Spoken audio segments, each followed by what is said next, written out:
આજે જે મીટિંગ કરી છે બધાના એક પ્રમુખ હોય એટલે કે આપણે આળસુનો એકાદો પ્રમુખ હોવો જોઈએ.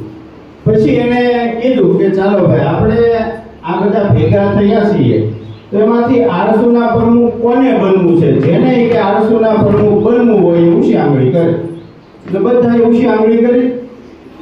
હવે એમાંથી જે 4-5 જણા જે મુખ્ય આગેવાનો હતા એ જોવા નીકળ્યા કે ભાઈ આપણે આમાંથી કે આળસુનો પ્રમુખ બનાવવો કોને. બધાએ ઉછી આંગળી કરી, બધાને પ્રમુખ બનવું. એ તો 4-5 જણા આમનામ જે બધા બેઠા હતા ને એ જોવા નીકળ્યા કે આપણે આમાં કોને પ્રમુખ બનાવીએ. એ બધા જોતા જોતા જતા હતા તો એક જણો છે એ આમ નિમાણો બેઠેલો, એણે ઉછી આંગળી કરી ને એટલે ઓલા 5 જણાએ એને પૂછ્યું કે ભાઈ તારે પ્રમુખ નથી બનવું, ત્યાં કેમ ઉછી આંગળી ન કરે? કે મને આળસ પડતી એટલે ઉછી આંગળી ન કરે. એટલે વિચાર કરો કે એને પ્રમુખ બનવાની ઉછી આંગળી કરવામાં આળસ હતી.